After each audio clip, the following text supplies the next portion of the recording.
From the heartland of America, focused on God, family, and country, the mouthpiece of the Midwest. This is Dale Carter's America. We're back in the podcast studio, and as you can see, if you're watching this on YouTube or Rumble, I'm wearing my Glacier National Park hoodie from the Montana vacation yet. And an interesting note here before we get going too far, John Tester, the guy who is the Democrat, actually, he's a very liberal Democrat masquerading as one of those centrist Democrats. He is one of the few Democrats who has not endorsed Kamala Harris. Really? He's still trying to hide out in Montana. I think, spending a little bit of time out there, that Montanans are going to see through that. So I'm Dale Carter. He's Kurt Wheeler, and he's going to tell you all the ways that you can be part of our world, Dale Carter's America. Hi, everybody. Thanks for watching and listening yet again. Welcome back. You can subscribe on YouTube, Rumble for the video podcast, which you see on the screen here. And then if you're listening to audio only, you can find that on Spotify, Apple Podcasts, wherever you get your podcasts. Video's better, but people drive, they listen at work, things like that, so we get it. And also make sure you're following us on Facebook and Instagram. Facebook, we have a lot of engagement with people chiming in the comments. Dale puts all his thoughts and gripes there, and we have a good time. No filter on that either, by the way. Make sure to subscribe, leave a comment, like the video, and it really helps us with the algorithm, so we appreciate it. And share it. And also patronize our sponsors. They appreciate it. They got involved in this thing, not necessarily to grow their businesses exponentially. They got involved, I think all of them got involved for the same reason, because they believe in what we're talking about here on the podcast. So if you believe in what we're talking about, otherwise why would you be here unless you're one of the keyboard warriors who likes to fight with me on Facebook? Even you are welcome in these businesses. And the first of those, of course, is Bob Watson, Blue Springs State Farm agent for 50 years at 7th and Main in Blue Springs. You can find him at 816-229-7878. Auto, home, life, commercial insurance. If it's worth insuring, State Farm can insure it, or Bob can find a connection to get you insured. Even things like health insurance, insurance for your pets, which is a very growing, fast-growing industry. Bundle your home and car insurance and save even more with Bob Watson. 816-229-7878. 7th and Main in Blue Springs, but again, licensed in both Missouri and Kansas. Something big that is not in the notes for today. Kurt's birthday was yesterday as we record this. So did you get wild and crazy? Oh, as wild and crazy as a 32-year-old gets. Oh, you're old, man. You're so freaking old. Yeah, no, we just we went to the driving range with some friends and the baby. It was a good time. And then I went to the pool hall until 2 a.m. Wow. Yeah. Okay. So I may really exciting stuff. Nudge you a little bit as we go through this, right? I'll be fine. Okay. All right. Good. Because we got a lot to talk about here today, and we have a very special guest joining us, and we'll tell you about him coming up. A local author named Gib Kerr. But first, we got a brand new sponsor here, and he's another guy that I've known for a very long time. Dale Reynolds at Dale's Body Shop in Blue Springs. He's been at it for 37 years. We're going to go out there and do a segment from his place because he's really looking for people. I mean, and I'm talking about customers. He gets plenty of customers. As we're recording this today, it's a rainy day, and anytime it rains in the Kansas City area, there's 1,000 wrecks on the road, and a lot of them end up at Dale's Body Shop in Blue Springs because they do it right. Okay? They take care of customers. They take care of you. And if you're somebody or somebody who does body work, Zarda made some smart-ass comment last week about this. He goes, I like to do body work. I don't think we're talking about the same kind of body work there, Mark. We're talking about putting your car back together after it's been wrecked. It's happened to me a lot. In my life. Yeah, take it down a notch, Mark. Seriously. Seriously. Dale's always been there for me, and he will be there for you as well. So if you get in a wreck and the wrecker says, where are we going to take this thing? Take it to Dale's Body Shop. You ready for our special guest? Because I know I am. I'm excited about having him on. Yeah, let's do it.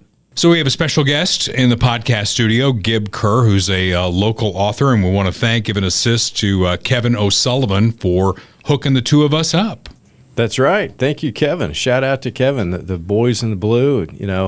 good classmate of mine from Rockhurst High School who's retired from KCPD. So Yeah. thank you, Kevin. And you are a local guy, Rockhurst High School graduated in 1981, the same year that I graduated from high school. Dang, we're getting old. We are indeed, but you've written a couple of books here that we're going to talk about, and the first one that we're going to talk about that kind of ties into where we are right now as a country is State of Rebellion, and it's going to be hard for me to choke out the rest of this title. The Rise and Fall of the Ocasio-Cortez Administration. Oh. Kurt's putting it up now so that you can see it. And before we go any further, how can folks get this book? It's available on Amazon. Just go to States of Rebellion on Amazon or to my website, which is gibkerr.com, GIBKERR.com. Okay. And so let me just say, for starters, when I wrote this, it's almost been 4 years ago. And so I was looking into my own little crystal ball, thinking how divided our country was and where it's going. And I didn't get everything right, but I did make a few predictions that came true. I predicted that Biden would pull out right before the election, which he did, be replaced with Kamala Harris. But I did predict that it was going to be AOC who was the nominee in 2024. That's probably not going to happen. It's still not too late, but probably not going to happen. Would anything shock you at this point? Because it wouldn't shock me. That's right. I mean, when is the convention? Next week? It is. So we'll see if she gets through the convention. She probably will. Now, they've already done the virtual roll call, so I guess technically she's the nominee. She would have to do something really bad. That's why she's hiding from the press. So your book takes into account the conflict that's going on in this country. That's been going on for a while. It's nothing new, but it's certainly gotten worse. Yeah, really what prompted me to write this book was how divided our country was. And, you know, even 3-4 years ago, even before the pandemic, when I started writing this, and then, you know, in the crazy pandemic year of 2020, after George Floyd, everything just went totally nuts. And then, of course, the 2020 election and January 6th. So, you know, we've never been more divided, or at least not since probably the 1860s, if you remember what happened in the 1860s.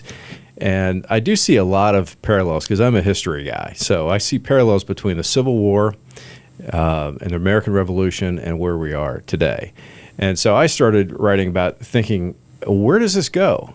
You know, how does this resolve itself? What's the logical conclusion, right? Well, that's when I read your book, that's what I got. The logical conclusion is that we're heading for a constitutional crisis. And how does America break down? I mean, it breaks down between the flyover states and the coasts, but it also breaks down between the rural and the urban. There's so many divides in our country. It's not going to be kind of neat and clean like in the Civil War, where there's the northern states and there are the southern states. It's kind of a mixed up jungle. But for the most part, it gets down to who wants to follow the Constitution, who believes in the Bill of Rights, the First Amendment, the Second Amendment, habeas corpus, rule of law, the 10th Amendment, all these things, and who does not. And if we get to the point where there is a constitutional crisis, then, you know, the military is the ultimate arbiter of who wins, who loses. And they're the ones that are going to have to decide, similar to what they did in 1861, who is upholding the Constitution, because they take an oath to support and defend the Constitution against all enemies, foreign and domestic. So that's where things get interesting in the book. I don't want to don't give it all away because we want people to buy your book. But it is interesting that AOC emerges here and somehow wins an election, which, again, nothing is going to shock me anymore in this country, and then takes to what I call the logical conclusion all of these harebrained ideas that the left is coming up with. I mean, it's like they all come true, at least for a brief period in time. And that's what frightens me about where we are today, that whether it's AOC or Kamala Harris, they're kind of interchangeable. They basically believe in the same things.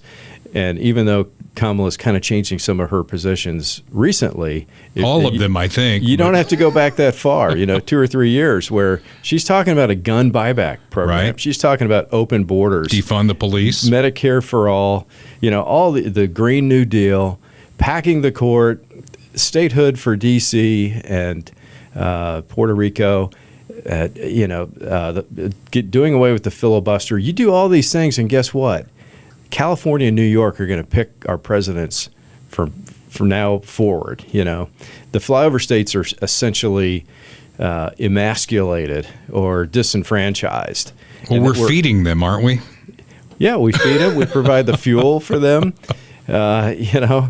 They're completely dependent on the flyover states. Well, we on this podcast have great reverence for the Constitution. I mean, the men who put together that Constitution put together something brilliant. I think you would agree as a student of history on that. And there are ways, as it evolves, as our country evolves, to take the Constitution with you. But our argument with Democrats is when they see something they don't like a decision on the Supreme Court, their answer right away is pack the Supreme Court, term limits for justices. Their answer to the Senate filibuster is, why do we even need a Senate? Let's just get rid of the Senate. Why does Montana get the same amount of representation that California gets? They just want to destroy the Constitution, and that's my argument with them. If there's change that's going to happen within this country, do it the way the framers put it out there. I mean, it's there. Right, and it's not a true democracy. It's a democratic republic. Correct. There's a difference, and you can't ignore the power of the states, and that's a lot of what the title of the book is States of Rebellion, because I know that Washington is never going to reform itself. If Washington ever is to be reformed, it's going to be the states that force that reform on Washington. It's almost like forcing a kid to eat their broccoli. They're not going to do it willingly. Name the last tyrannical power you can think of that willingly forfeited their power. They don't do it. They don't. No. And so how can the states impose the Constitution on Washington, D.C., doing away with the deep state, the administrative state, this unconstitutional fourth branch of government, which we have? And so that's what my book gets into, how that might come about. And, we talk about that a lot on the podcast. Bob Dole famously always carried a copy of the 10th Amendment to the Constitution, because a lot of what Congress is doing and is happening in D.C. is unconstitutional. Somebody's got to call him on it. And, when we get a majority in Congress, I want people like Mark Alford in there every day banging their hand on the desk saying, this isn't right. And I don't know. I mean, hopefully it's going to come down and it's going to work out okay. It works out okay in your book.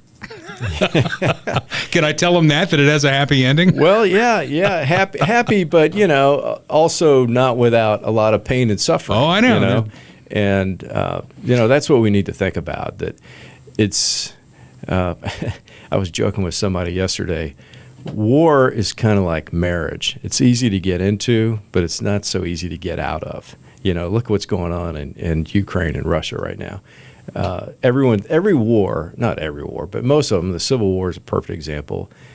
Both sides think they're going to win, and both sides typically think, "Oh, this is going to be a cakewalk. We'll kick their ass and we'll move on." And it didn't happen in the Civil War. No, and it's not happening in Ukraine right now. And the same Israel thing, too. If we get into if the cold Civil War, which a lot of us think we're already in a cold Civil War in America, if the cold Civil War heats up, it can get ugly really fast. And one of the things in the book that, again, without giving too much away, is we need to think about the power grid. And I think the next big conflict, whether it's a civil war or war with China or some other adversary overseas, it's probably going to start with an attack on the electrical grid. And we've never been more dependent on electricity than we are now for everything. Not just your phone, your computer, money. Think about how are you going to get money out of the bank? Forget about it. That shuts down. We're in a world of hurt. You can't. If you've got a Tesla, you're in big trouble. Even if you've got a gas automobile, you're not going to be able to fill it up at the tank. Just on and on and on. And so that's something to think about: is can the power grid become a target to in a future war? Yeah. And Well- and Texas is the only state that has its own power grid. So they've kind of set themselves up to be independent, but at the same time set themselves up to be a big fat target. Texas, well, they've never really considered themselves a state, have they? They're the Republic of Texas. That's right. For a reason. Yeah. You set a lot of your book in Kansas City. I guess you go with what you know. Yeah. But there's a lot of landmarks in there that people in Kansas City are going to recognize. Yeah, I did, and that's true. It is what I know, but I also think Kansas City historically has played an important role in America's development. I mean, not just in the western expansion, but we are the second biggest rail hub in the country. We're almost the exact geographic epicenter of the country. It's where north, south, east, west, the crossroads of America is right here. We've got interstates going north, south, east, west. And, if you go back in the Civil War, this is really where the Civil War started, on the Missouri-Kansas border. Of course, Missouri was a slave state. Kansas was voting to determine whether they wanted to be a slave state or not. The Missourians would go over and illegally vote in Kansas. Kansas didn't like that, so guys like John Brown came across and murdered Missourians with swords. I mean, this was really where the killing started. Yeah. Before Fort Sumter. I lived that because I married somebody from Cass County, and I'm probably going to get in trouble for saying this on the podcast, but she said it enough that if it ever happens, she's going to be suspect number one. She says, we need to go over to Lawrence and burn that shithole to the ground one more time. Can I say that on the podcast, Kurt?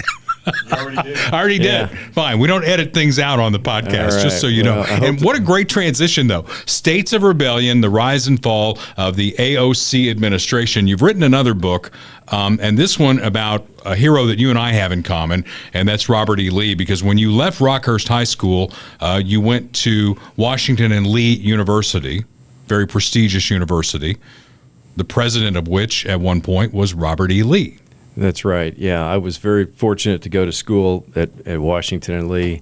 It was a struggling school. Washington College during the Civil War was ransacked by the Union Army, was teetering on the verge of insolvency in 1865. At the end of the war, they were down to like 40 students, and they kind of threw a Hail Mary and sent a letter to Robert E. Lee saying, "Hey, would you like to be president of the school?"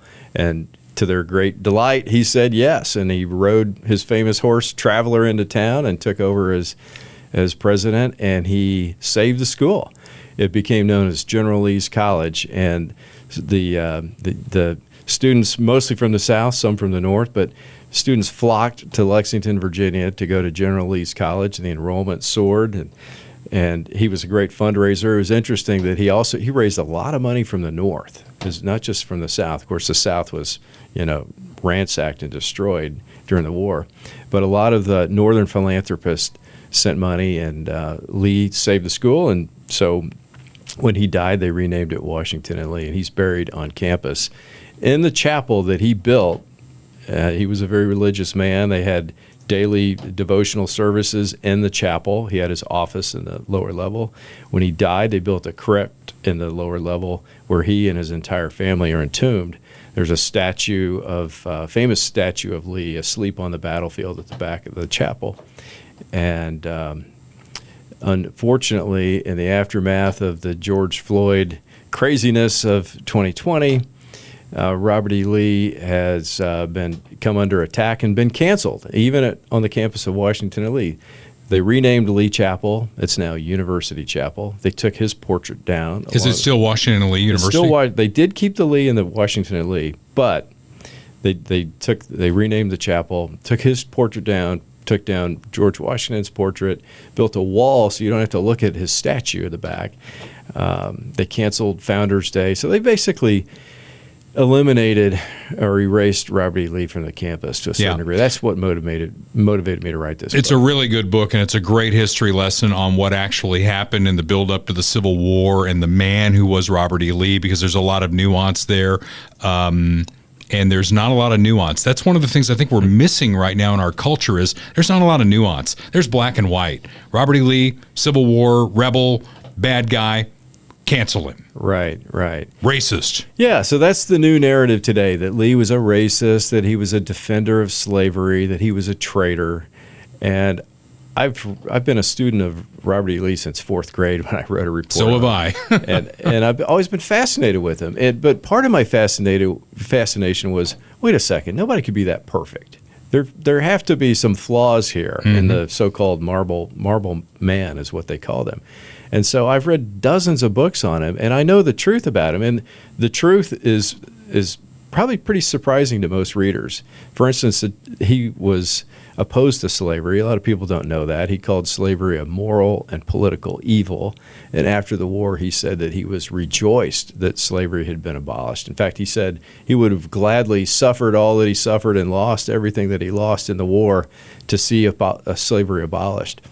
And the truth is that he was not a defender of slavery. He fought because he thought it was his duty to defend Virginia. Well, he was a duty-bound guy all the way back to West Point. He's a fascinating man, and your book, I think, really reveals the true Robert E. Lee.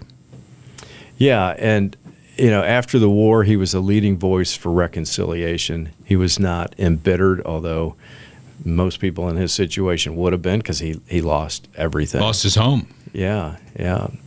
And so I read in the book that he was fond of quoting the famous Stoic Marcus Aurelius, right, who said, "Misfortune nobly borne is good fortune." And I think that kind of sums up Robert E. Lee. He bore his misfortune with dignity and grace. And so his good fortune today is that his legacy endures, and we celebrate his character and his honor. And that's really what I wanted to write about, is that he's a great military leader, great gentleman, but he was also one of the greatest examples of character and honor and virtue. And like we were talking about earlier, a democratic republic cannot survive without virtue, and our founding fathers understood the importance of virtue. And we see now what happens in a country when our leaders have no virtue. Yeah. And we have a constitutional crisis because of it. Well, and going back to slavery, we all know that the Constitution was set up kind of in a way that it was going to happen at some point or another. To get out of the institution of slavery, there was going to be blood involved, and there was a lot of blood involved in the Civil War. Yeah, and unfortunately, the Constitution was it did leave things open-ended when it came to slavery. One of the charges against Lee, of course, is that he was a traitor because he supposedly betrayed his oath to the United States government. And so, I have a whole chapter devoted to that. Was Lee a traitor? And, of course, the Southerners' view, when their states seceded, they thought that took them with them, that their loyalty was to their state, not to the United States. And the Constitution, interestingly, is silent on whether the states have the right to secede or not. It's just not mentioned anywhere in the Constitution. And so Lee was indicted for treason, but he was never tried. And same with Jefferson Davis. Jefferson Davis, in fact, was in prison for 2 years after the war, part of the time in shackles, almost died in prison. And they began, they called for his trial, but he was released on bail. And they dropped all the charges eventually because they knew that there was no way they were ever going to get a jury in Richmond, Virginia to convict him of treason. So the reality is that no Confederates were ever tried or convicted for treason. And the reason is because the federal authorities at the time thought they would have lost the case. Yeah.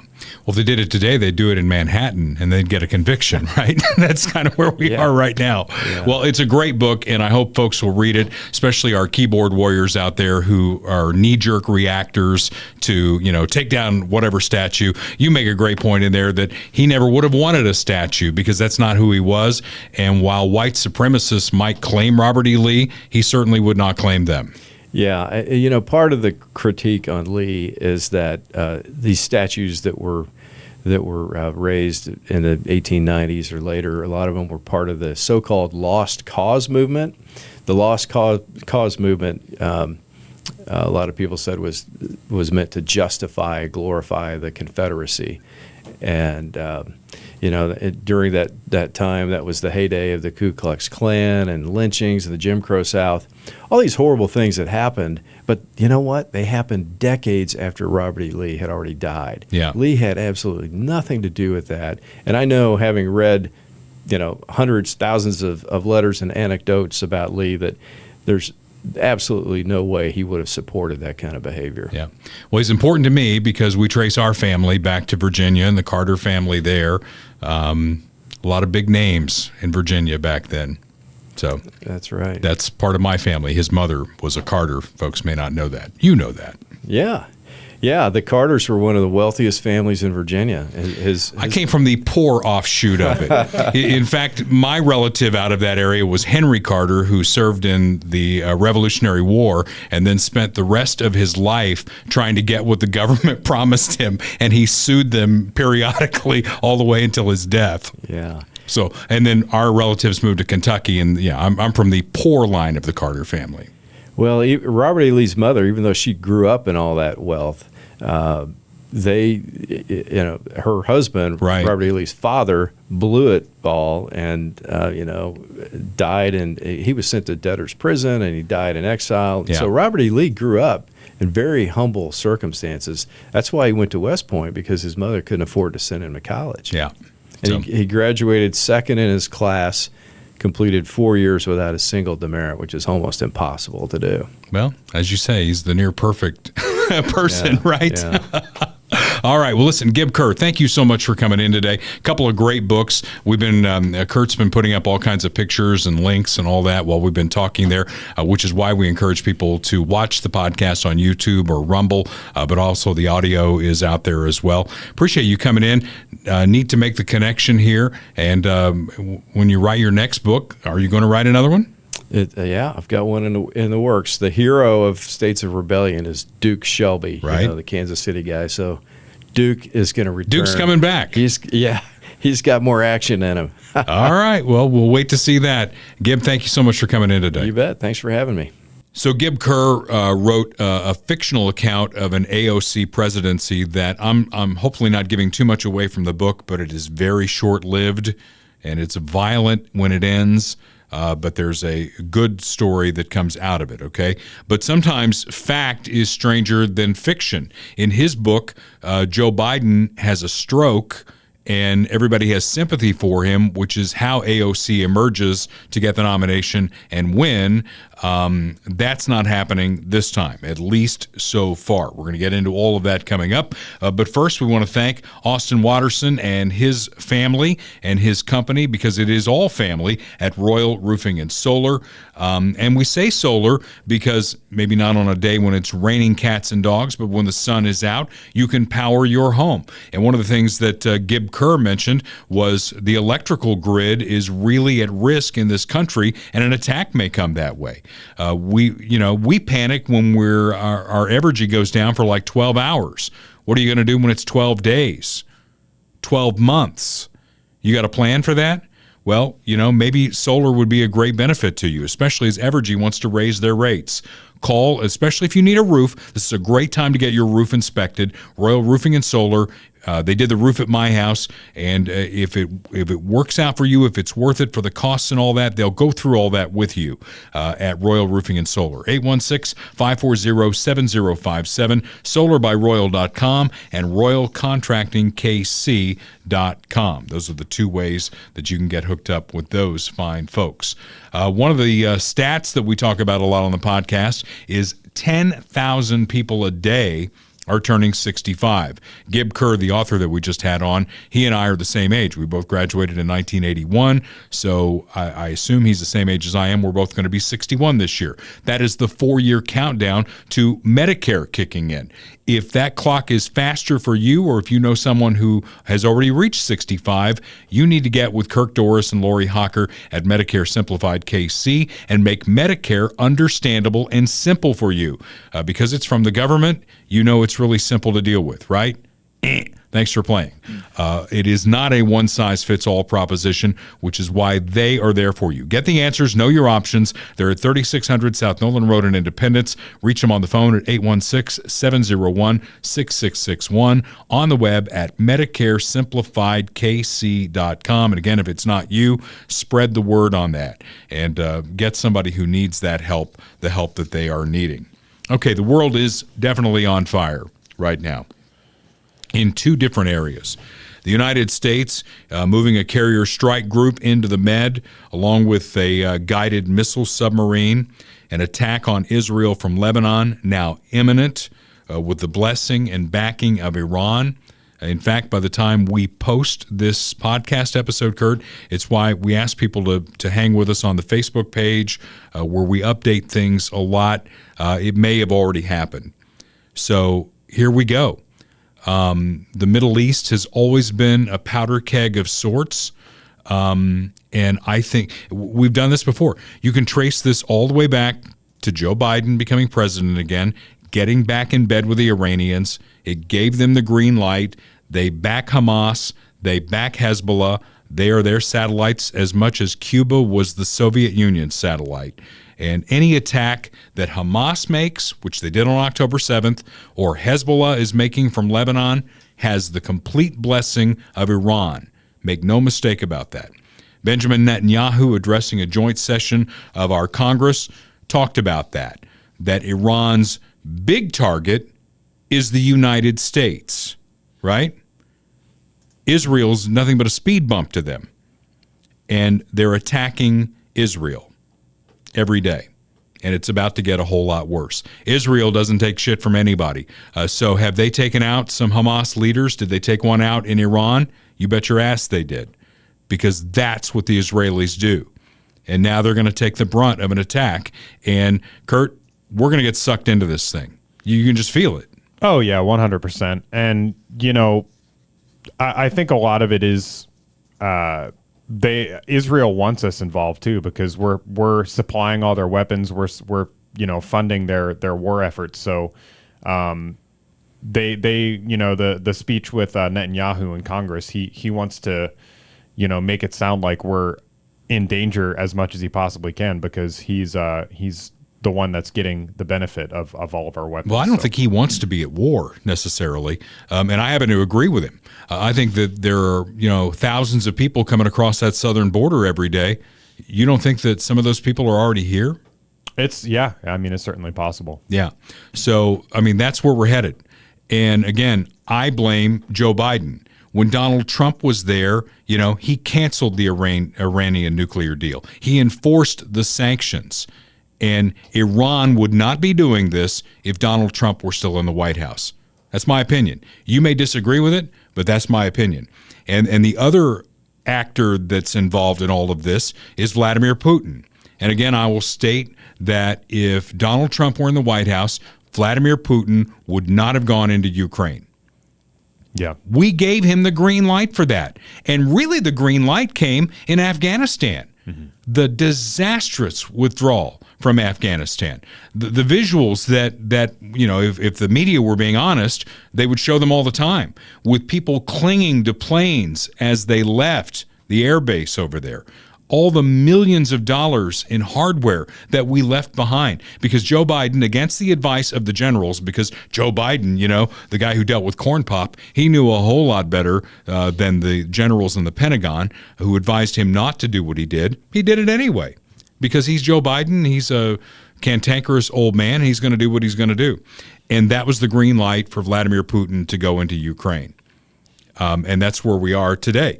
And now Ukraine, with our help, with our billions of dollars of aid, I know that's one of your favorite subjects, us giving, aid to other countries. They're about 30 kilometers into Russia proper right now. You think that's going to end well? Certainly not. Certainly not. And, I think you're right about, we certainly agree about Trump not getting us into these issues in the first place, or, getting on the phone with people and getting them solved.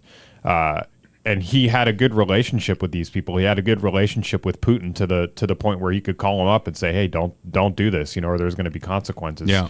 And I think that they were either afraid of him or they knew that he was unpredictable and they couldn't take the risk of going into Ukraine or these other things because they didn't know how he was going to react. You know, he was kind of off the cuff. So it's not worth the risk for Putin to try and take parts of Ukraine if he thinks there's even a 5% chance of Trump, you know, sending missiles into mainland Russia or something like that. You know what I mean? Well, so, and you know, if the Ukrainians get close enough to Moscow, I mean, he does have thousands of nuclear weapons, right?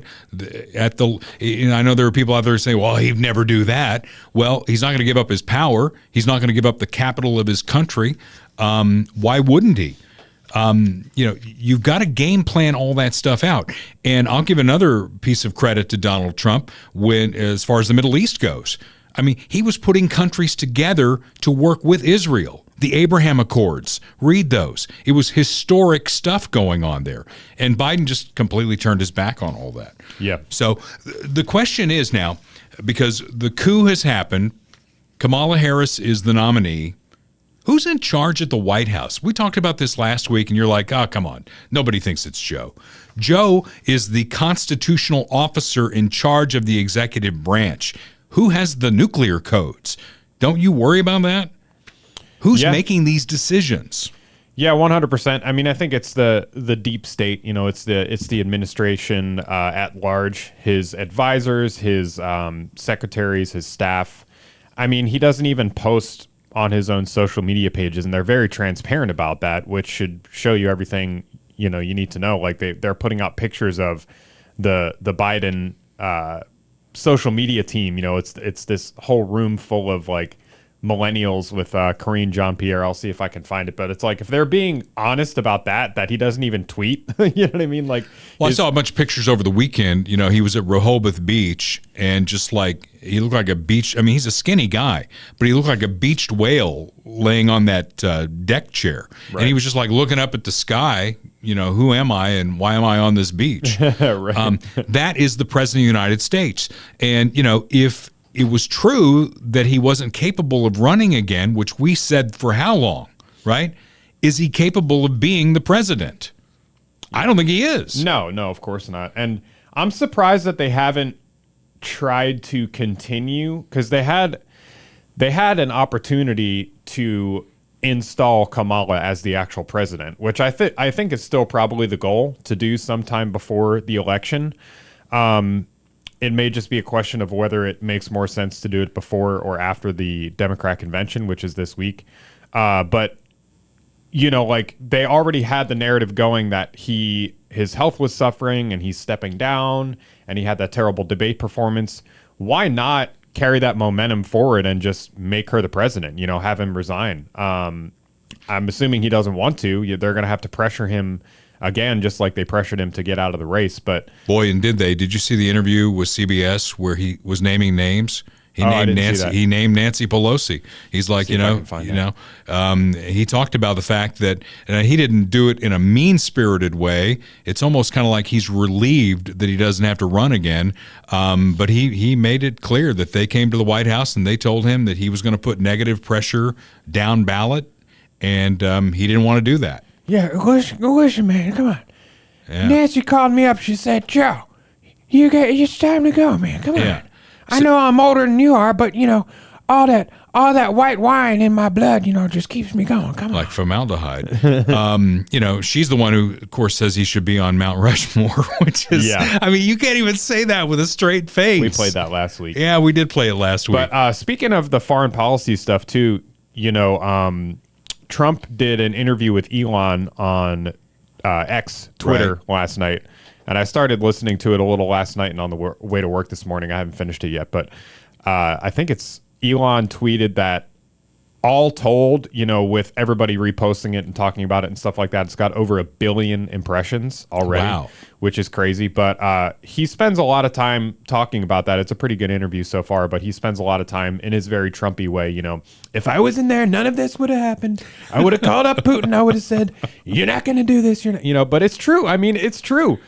He made all these deals. He was the first president to walk across the demilitarized zone in North Korea. Yeah.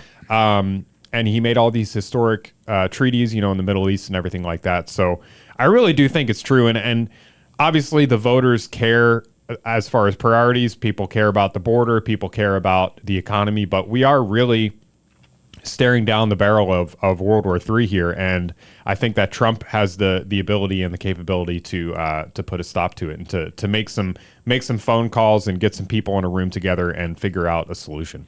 You know what Joe did that Kamala won't do? He sat down with CBS for a one-on-one interview. Kamala won't do that.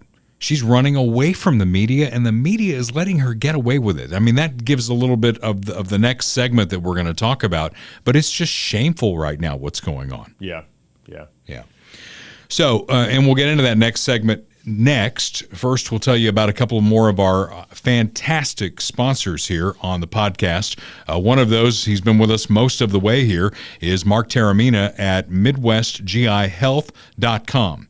If you're 45 or older and you have not had your first colonoscopy yet, the clock is ticking. We used to say 50, right? And now because of colon cancer and where it's going, it needs to be younger than that. 45 is the new 50. If you haven't had your colonoscopy yet, get one. Get screened for colon cancer, because if you catch it early, you can cure it. If you don't and it sits there and festers, you are going to die. And we're hearing more and more people who are dying, celebrities out there, who are dying younger with colon cancer who have not had that first colonoscopy. It's a life and death matter. Mark Taramina, Midwest GI Health and Wellness, let his doctors get in there and do what they do. They can do the upper GI too. It's one-stop shopping. You don't even need a referral from your doctor. He's an Army vet trained at Walter Reed Army Medical. His partner, Joan, trained at Dartmouth in New Hampshire. They know what they're doing. Google rating 4.9 out of 5 stars. They're on the web at MidwestGIHealth.com. Call and get your appointment going at 816-836-2200. If you know someone who fits the bill of what I just said, shame them into it. Yeah. We've done that with some people. We have. And we've probably saved some lives along the way. Michael Schroer's our real estate pro. He's at RE/MAX Heritage. You can find him at 816-783-5800. Lifelong resident of the town here, 35 years of residential and commercial construction experience. He can get you where you need to be.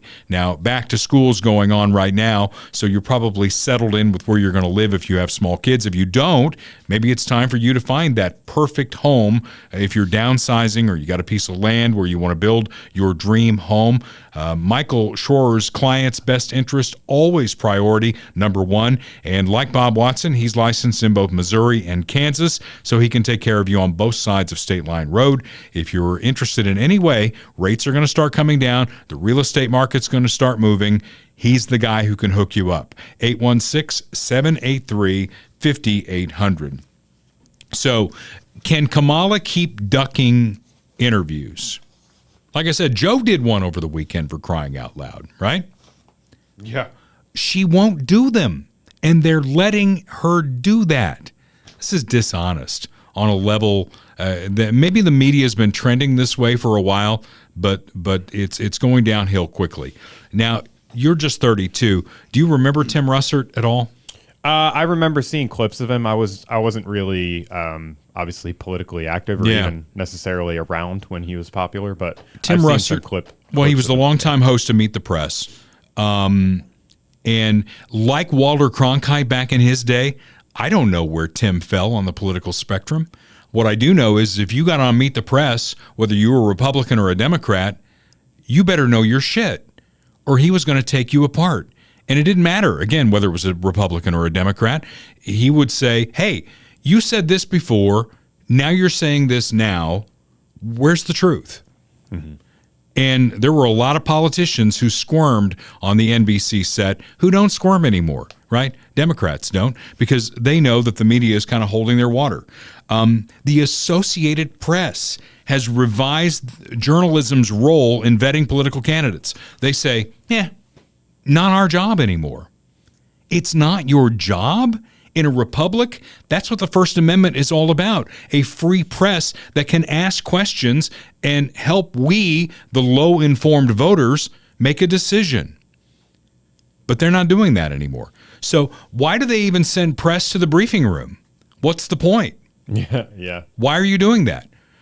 I guess Kamala answered a question outside of an airplane quickly, but there's been no press conference, nothing unscripted from Kamala Harris. And I think one of the reasons why they're not invoking the 25th and getting rid of Joe Biden right now is she's basically running against everything that she stood for when she ran for president in 2020. Have you followed any of that? I mean, she was anti-fracking. She was reimagining police, defunding the police, the border. I mean, she's wrong on all the issues, and now she's trying to go back and fix history, and there's no one in the media who's calling her on it. Yeah. Yeah, I mean, there's people on our side for sure, but nobody with any real mainstream traditional, legacy media pull is doing it. Well, and she's getting away with it because, I mean, just like Biden in 2020, she doesn't really have to do anything. She just has to get through the election. She just has to skate through, and they'll cover for her. And, as long as she doesn't put herself in any embarrassing situation, then she'll be just fine. This is a story that was on the wire service that we use at KFKF. I've mentioned it many times on the podcast. It's written by NBC News. See if you can figure out what's wrong with this story, Kurt. Former President Trump is accusing Vice President Harris of stealing his idea of eliminating taxes on tips for hospitality and service workers. During a campaign rally over the weekend, Harris vowed to raise the minimum wage and eliminate taxes on tips. Trump made a similar announcement about taxes on tips during a rally in Las Vegas over the weekend. That's the story, read verbatim. So now, they're just ignoring the fact that Trump has been talking about this for months. Since June, right? Yeah. They're basically, they want you to believe that, they're both saying it, it's a tie. Tie goes to the runner, and the runner in this case is the incumbent vice president. Right. Here's a clip, by the way, of both of them saying it. Just so it's on the record, here's Trump in June and Kamala, I guess in the same place, both in Vegas. 2 months. Yep, 2 months apart. Because when I get to office, we are going to not charge taxes on tips, people making tips. Eliminate taxes on tips for service and hospitality workers. Now, She also said hospitality, which is funny. Well, here's the deal on that, though. When they jammed through that bill that put like 87,000 new IRS workers out there, right, she was the tie-breaking vote. Yeah, I was just going to say that. Like, this is coming from the administration who, what was it, $600 or more transactions, coming after you on Venmo or Cash App. They're going to come after you with 87,000 IRS agents. But no, all of a sudden, no tax on tips. Yeah, okay. I came up with like 8 questions that I would like to ask Kamala Harris. And I think any thinking person who's going to vote in this election, whether you're a Republican or a Democrat, you ought to be able to get questions answered like this. What did you know about Joe, and when did you know it? Pretty basic question, right? She's always bragging about the fact that she's the last one in the room with Joe when any decision is made. When did you know that he was in cognitive decline? And why didn't you say anything about it? Why did you continue to say that, behind the scenes, he's like, he's putting us all to shame. We can't keep up with him and all that. And, because you knew about that, why didn't you gather the cabinet and invoke the 25th Amendment? That's what it's there for. I mean, I know that Democrats hate the Constitution, hate it with a passion. I mean, they hate it almost as much as we love it, Kurt. They don't want to look for answers in the Constitution. They see it as a speed bump, as something that, we'll find a workaround on that. Or do we really need that part? I know it's in the Constitution, but do we really need that? I don't think so. What's your plan for bringing down inflation? Surely she doesn't believe what Joe Biden said, that he inherited 9% inflation when he inherited 1.4, and it didn't go up to 9.4 until, 2022, like the summer of 2022. What's your plan for bringing down inflation? This is why she can't invoke the 25th, because she's running away from all of these things in her prepared remarks read off of a teleprompter. Nobody's asking her questions about this. I got to stop you there because people have actually asked her about inflation, and she just gives like total non-answers. Is that since she took the nomination, or is this before? This is from August 2nd. So yeah, and she's been asked about the border. She's been asked about inflation, and her answer is just like, well, it's a big problem, you know, and we're going to look at it. So here's, I'm assuming this is the right clip because I haven't pre-screened it, but what else are you going to do to fix this problem with inflation? All right, thank you. Well, let's start with this. Prices have gone up, and families and individuals are dealing with the realities of that bread costs more, that gas costs more. And we have to understand what that means. That's about the cost of living going up. That's about having to stress and stretch limited resources. That's about a source of stress for families that is not only economic, but is on a daily level, something that is a heavy weight to carry. So it is something that we take very seriously. Very seriously. And we know from the history of this issue in the United States that when you see these prices go up, it has a direct impact on the quality of life for all people in our country. So it's a big issue, and we take it seriously. And it is a priority, therefore. What's she going to do, though? right. All That she wasn't did was state the problem. That wasn't the question. Wasn't do you think this is an issue? The question is, what are you going to do about this? What are you going to do about it? Okay, well, has she... And like here, this was from yesterday. This is a tweet of hers. And she says, many of you are living paycheck to paycheck. Oh, no, this is a parody account. Just kidding. Okay, all right. And, we know that she comes from Indian background and Jamaican background, right? That's the DNA that makes her African-American. Is she Italian in there? Because you know how Italians are. They gotta talk with their hands. It's like, Right. whoop, almost knocked my coffee over. Don't do that. Yeah, don't do that. Have you noticed that she does this a lot? I mean, this is why you want the video, because you want to see Dale talk with his hands. Right. Go there, Let me put there. you full screen. Oh, There we go. yeah. That, and then this, and over here, and there. I mean, she can't. If you handcuffed her, she probably couldn't speak. I think all successful politicians talk with their hands. They all have something. You know, obviously Trump has the hands. Oh, yeah. You do that. The this hands, and then the this hands, and the I hit my and the. yeah. The dance move. Oh my! He should not do that. Don't do the Oh, dance. I love move. it. I love it. You know, Bill Clinton. We always joked about him that he had the push the CD into the CD player thing. Oh. He'd get that thumb right on top of that finger there and push that CD. Nice. Push the CD. that's Okay, fun. back to this because it's our own little press conference. So, do we have anything on the border? Did she say anything about the border? Yeah. Hit me with a clip on the border because again, her job. Right now, the media is J.D. Vance was on with somebody. J.D. Vance did all of the Sunday shows over the weekend, right? And they wanted to talk about things he said before he was even a senator, right? And he's like, "Why don't you ask Kamala Harris these questions?" And they're like, "Well, Kamala Harris isn't here." Well, of course she's not here. J.D. Vance, he's like a rock star right now. And he's calling out all these things about Kamala Harris, and he mentioned the fact that she was given the job of the border. And Dana Bash came back on him and said, well, she's not the border czar. She was never the border czar. And she said it just like that, right? That one in particular is so astounding to me. I mean, it's so blatant. They didn't call her. I mean, they didn't give her the title. They didn't put it on her door.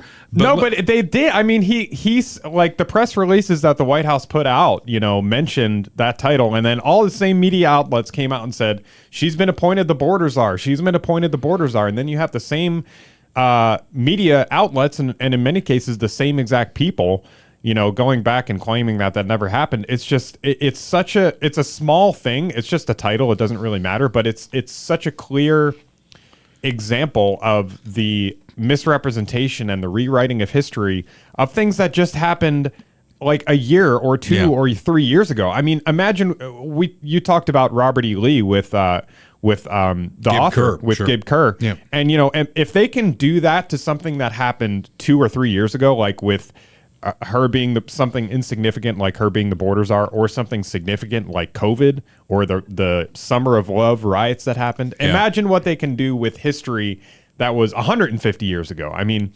it's really the amount of misrepresentation and rewriting of history is at an all-time historic level in world history. All right, well, crazy. let's hear what her solution is for the border that she hasn't been able to fix for 3.5 years. Yeah, this was not from a question. This was her at a campaign event, but this was posted to her Twitter account, not the parody account, her actual Twitter account. We know our immigration system is broken, and we know what it takes to fix it. Comprehensive reform that includes strong border security and an earned pathway to citizenship.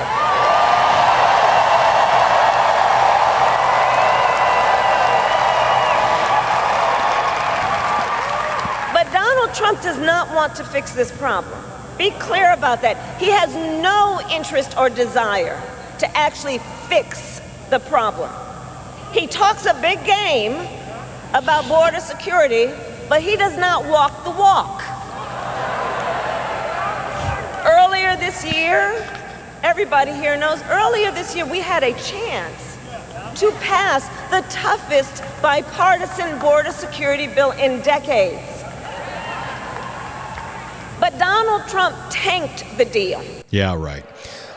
Are you done with that? Yeah, Because sorry about I the am sound, too. by the way. I don't know why Yeah. it's so quiet, but So- if you're hearing some, I'm going to have to pump it up and post. So if you Yeah. hear some crackling, I apologize. Okay, so we've talked about that bill. First of all, that bill was a Christmas tree bill that had all kinds of shit in it that had nothing to do with the border. Right. The other thing is you've got to get border security before you can get comprehensive border Immigration reform, whatever they want to call it. Exactly. Comprehensive immigration You got to reform fix just the border means- first, which is what Donald Trump did. And the first thing they did was rip up all of his executive orders. So I don't want to hear this shit. Yeah. And if Congress is ever going to do anything, and this would pass constitutional muster, I think they should pass a law. And this would get to what Reagan always wanted anyway, which was the line item veto. There should be a law, a federal law that says when you pass a bill, you can't put something in it that has nothing to do with the bill.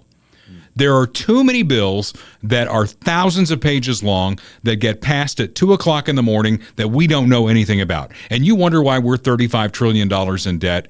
That's a pretty good reason why that happens, because there's shit that goes on those bills that has nothing to do with it. And you pull that bipartisan bill out and look at all of the garbage that's in there. So they were right to reject that bill. And they call it bipartisan because what? They got like 2 senators from the Republican side to go along with it. Not a bipartisan bill. And it's a joke is what it is. And Donald Trump had that border going the right direction. And Joe Biden, I hate to be a reminder of the truth here, but if you go back to the debate, he said, come on. Remember, we showed pictures of it. They were wearing Biden-Harris T-shirts when they came across the border. You welcomed them. You did this. And then Biden says, okay, you go fix it. Yeah. Yeah, and I mean, it's the classic thing of that we've talked about many, many times, which is the way that they name the bills. It's like they expect people to be so stupid, and unfortunately, many people are, where it's like, oh, it's called the Border Security Bill. How can you not be for the Border Security Bill? Right. What are you, Donald Trump doesn't want to enforce the border. He's telling people to vote against a Border Security Bill. Yeah. Like, come on. Well, last I heard, Donald Trump does not hold any role in the government right now. Right? So the elected officials of our Congress were free to do whatever they wanted to do. So blaming it on Donald Trump, I mean, that's disingenuous too. But again, nobody's going to call her out about it. Okay, so my next question for her is, what is your plan to bring down the temperature on the world stage? Again, something that your administration created both in Ukraine and in Israel. What is your plan to bring it down? And deal with China too, by the way, and North Korea. I mean, there are problem actors all over this world. What is your answer to bring down the temperature on the world stage? Has anybody asked her that question? No clip? No clip. Okay. So that's a question I would ask. What is your plan to reverse the debt increase of $1 trillion every 100 days, which the bipartisan CBO says by 2034 is going to be $50 trillion? 50 trillion. When does anybody give a shit about this? That's what I want to know. Because right now, with interest rates where they are, we're going to get to a point where the biggest line item in the federal budget is interest on the debt. We're not quite there yet, but we're going to get to that point where interest on the debt is going to be the biggest line item that we have. Okay, so no, she hasn't answered that question. Next one for me is, will you allow the Trump cuts to expire? The tax cuts, which she will. If you do, how do you intend to fix the deficit, which is currently $2 trillion? Think about this in terms of your own family budget, okay? Let's say that your family budget is X, and you're spending more than what that budget is. I don't know how you're doing that. Probably you're borrowing it, you're living on credit card debt. So right now, this country currently makes $2 trillion less than it spends because it gets to print money in the basement of the Treasury, right? Yep. We're doing that at a time when, if you look at receipts to the government, we're taking in $5 trillion. Now, how is that possible with the Trump tax cuts? That doesn't make any sense, does it? Mm-hmm. We've got a big tax cut from Donald Trump, yet we're taking in more money than we've ever taken in this country, yet it's still $2 trillion short of just meeting the budget. Forget getting into the debt, which is at $35 trillion. We're $2 trillion short of just the regular budget. How are you going to get there? What are you going to do? There aren't enough rich people for you to fleece. So answer that question for me. And then really an overall one, and I can only imagine the word salad that we'd get on this. What do you see as the overall role of the federal government? Because I think that's the crux of what the difference is between people who think like we think and the other side. Because the other side, Kurt, I'm convinced they see government as the nanny state from cradle to grave, carrying us all through life, taking care of everything in our path. And we see the government as maybe there's a list of about 5 things that you're okay at. Focus on that and give the rest of it back to the states like the Constitution requires. Yeah, I totally agree. Yeah. So there's a meme that I put up on our Facebook page, and I want to pull that up here. I don't know if you saw it or not. It's a picture of a guy, and there's like a thought bubble above it, and it's going to be too small for me to read. So I would like for you to read that, Kurt. This? Yeah. Yeah, sure. Let me pull this. Because there's so much wisdom in this. And we need to share this around the world because it is so true. Hey, there is no one coming to our rescue if things go sideways. No one will be resupplying us. No one will airdrop food, ammunition, medicine. There is no place to escape to for freedom. This is it. Yeah. I mean, is that untrue? I think it is true, yeah. I mean, you can go somewhere else, I guess, but you're not going to have the same opportunities and the same freedoms that you have here. Are there safer places in the world? Yeah, for sure. There are. But you're not going to have the same ability to, provide success for yourself and your family and upward mobility and the freedoms that we enjoy. It is the shining city on the hill, as they say. As Ronald Reagan said. Yeah. So when there's a 7 Richter scale earthquake in the middle of Iran, the people who shout death to America, what's their first call? What do you mean? Please help us. Oh. United States of America. Yeah. Even the people who hate us, when the shit goes south, we're their first call. So who do we call when shit goes south in the United States? We cannot allow that to happen. And that's why all of this matters and why the media, the heritage media, needs to do their job. That's all I'm asking. Ask questions. Have her answer those questions, and then let the voters make that determination. Unfortunately, there's a lot of people in this country, Kurt, who are going to vote for Kamala Harris because it's cool, man. I mean, she's a woman of color. This is great. This is fantastic. There's been some interviews, at some of these Kamala rallies that are just very discouraging. I mean, it's like the people that are not. Yeah. Well, you know what last week was? Last week was the 10th anniversary of everything going south in Ferguson, Missouri, where Michael Brown, the unarmed black man, was killed by the police officer there. And, of course, the narrative that went around, which was completely bogus, hands up, don't shoot, right? Hands up, don't shoot. Never happened. It was a lie from day one. This gigantic man reached into that officer's car, who was probably terrified at the time, and he unloaded his clip in that man.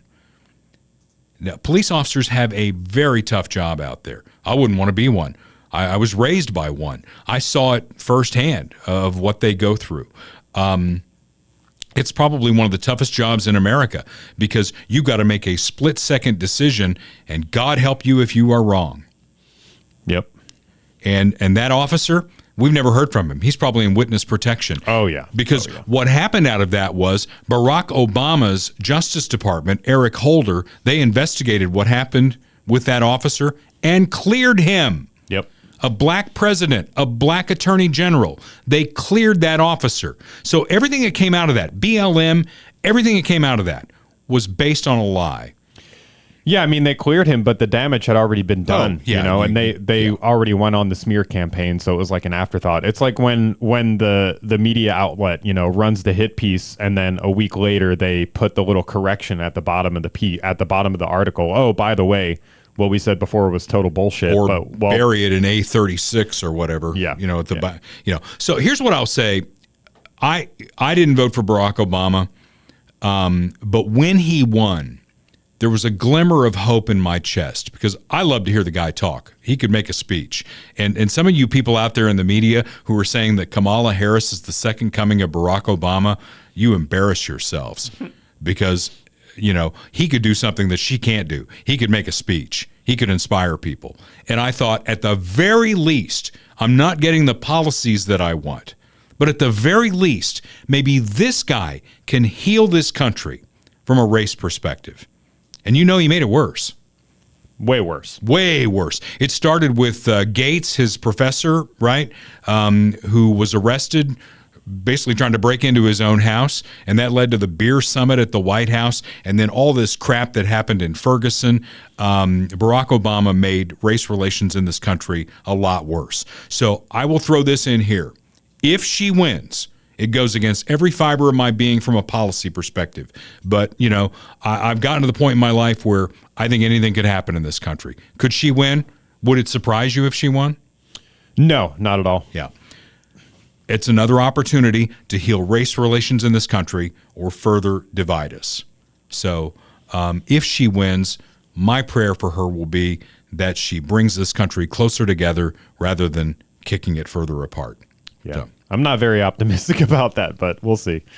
You and hopefully we don't have to find out because she won't win. So. I hope she doesn't win.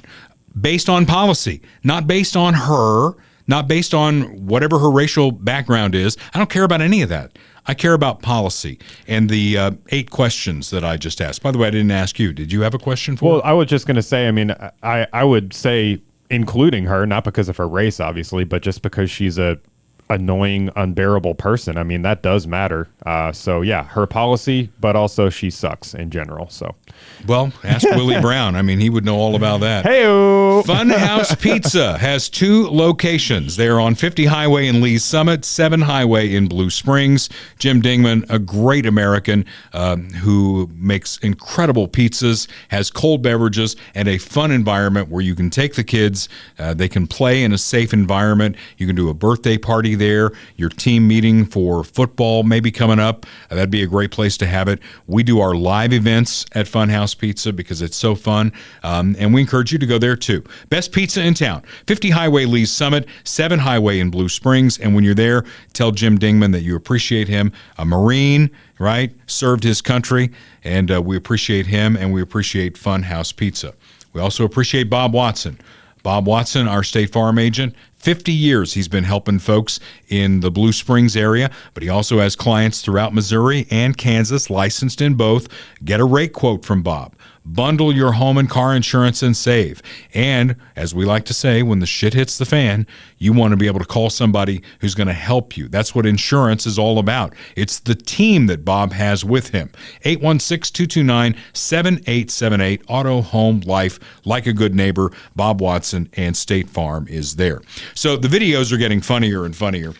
Tony Stevens, our midday guy at KFKF, he and I, we grew up in the 70s. He's actually older than I am, but we grew up with Sanford and Son. Have you ever watched Sanford and Son? No. It's on TV Land. It is funny shit. Red Fox played Fred Sanford. Damon Wilson played his son.